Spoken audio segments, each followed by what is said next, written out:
Welcome to the Redefine Podcast. All right, happy Tuesday and happy podcast day to you. Welcome to the show if you're brand new. And of course, if you're an existing listener, welcome back. Welcome back. Thanks for tuning in.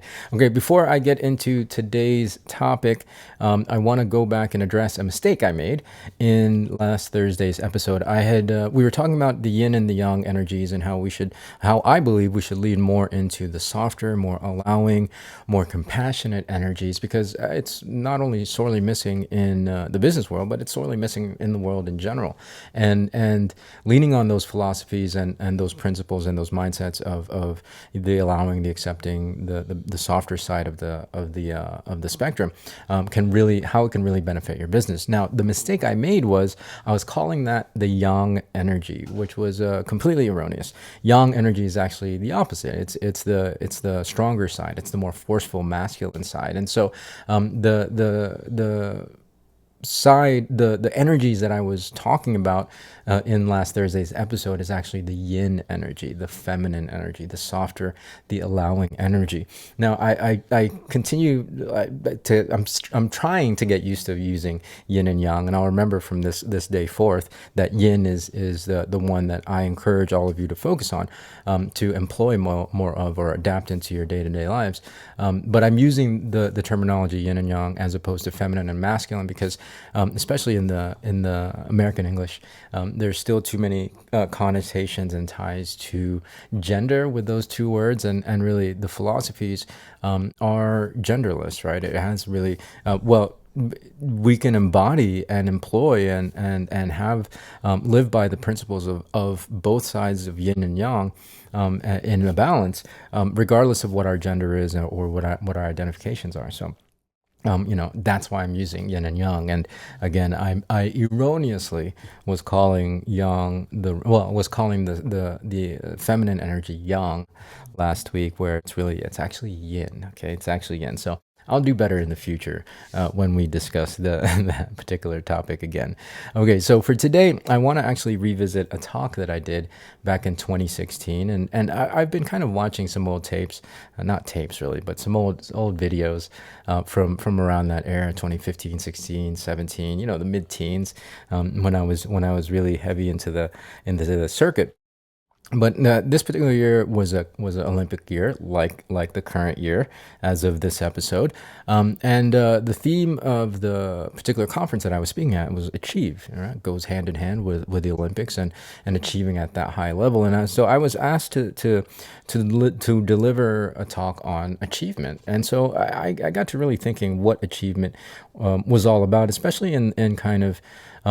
Well, I don't know. In the context that I saw everything, right? Like the broad context and drilling it down to the individual and how you can really achieve the things that you want to achieve. And what I boiled it down to was belief. I mean, it's simple as that, belief. Well, okay, so the example I used in the talk in that year is like just realizing the impossible set of circumstances that had to happen and had to kind of come together and coalesce and converge into making that particular moment for me on stage happen, right? I talked about the room needed to get ready, the hotel that I was staying at, and even before that particular hotel and the staff got my room ready before I checked in, somebody had to actually build the hotel, and before they built the hotel, the construction crew and everything, somebody had to design the hotel. Before they designed the hotel, somebody had to, groups of people had to, make plans and approve the zoning, et cetera, et cetera. So there was so much that went into just me being able to have a hotel room to stay in so that I could deliver the talk the next morning. Then, I talked about the flight there, right? Like flying there, I had, not only did somebody have to, check us into the flight and check our luggage, a crew of people had to load our luggage onto the plane. Pilots had to fly the plane. And before that, again, the gate agent had to check us in, and the people at the front desk had to check our luggage. Before that, somebody had to even design the plane, and and those designs were based off an initial design from 100+ years ago from a pair of brothers called the Wright brothers here in North Carolina. And so the Wright brothers were the reason why I was there in Utah that year delivering that talk, right? So you can really trace all these sequence of well, no, you can't actually, but there are infinite set of circumstances and situations that had to really align for you to be where you are, right, at any given moment in life, whether you're struggling or whether you're at the top of your game.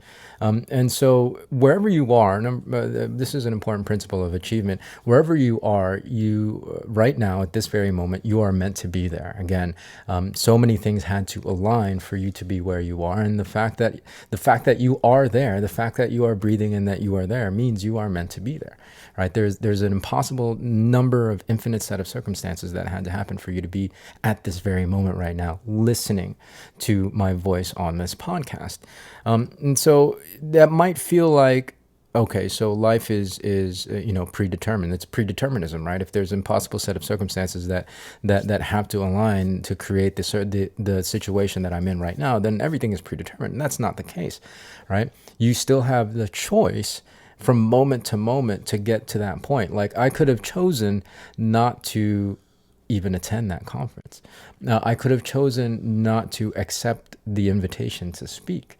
I could have chosen to stay at a different hotel. And so if I had made a different choice, and if everybody within that situation made a different choice, right? Everybody in the entangled web of circumstances that had to align, if people made a different choice, if I made a different choice, then maybe getting breakfast somewhere and in the morning and hitting traffic and missing my talk, like an infinite set of circumstances could have happened outside of me delivering that talk as one of the top leaders in the company. So it's not so much that we are at the whim of all these circumstances converging and aligning to create our current circumstance. We do also have a choice, and the choice that we make will be determined by the beliefs that we hold. I drew the illustration of Katie. Well, I used the example of Katie Ledecky that year, and I do have to apologize to Katie because I know she obviously listens to the show. At that talk, 2016, I was not familiar. Well, I'm not familiar with athletics in the first place, but she was already starting to make a splash. But it was kind of early-ish. Obviously, I mean, it's still 8 years later. 8 years later now. She's still kicking ass, breaking records, which is amazing. But back then, she was still relatively a fresh face, again, I don't keep up with athletics, and so I was saying her name incorrectly. I was saying Katie Ledecky. So I apologize, Katie. I know better now, and that's really my bad for not knowing your name correctly. Again, I know you're listening, and congratulations on all your successes, not just over the years, but in this year's Olympics. Okay, that's besides the point. I referenced Katie Ledecky and how she had, and probably still does have, an incredibly structured daily regimen. Like her wake up at like 4 o'clock to eat, and then to swim, and then to eat again, and then to swim some more, and then maybe school, and then swim some more, and then eat some more. Like, it was a crazy 4 o'clock to like 8:30 at night or something like that, and maybe a short break in between in the middle of the day. But it was like go, and completely like just focused and regimented on training and conditioning her body to be the best of the best. And of course, she is the best of the best. I mean, time has proven that to this very day. Again, she's still crushing records. And so for me, the thing that gets Katie Ledecky on the podium at the Olympics is not so much the regimen, because she does have a choice, right? And it's not so much the impossible set of circumstances that had to happen. Obviously, she had to go through the trials, and with each trial, she has to fly and she has to travel, and all the same infinite set of circumstances that I talked about that are involved with her being where she is, or where she needed to be. She's still in each moment, in every crossroad of those circumstances meeting paths and converging, had a choice, right? For me, I'm not a elite Olympic athlete. I can't even talk. I'm not an elite Olympic athlete because I don't believe that I could be.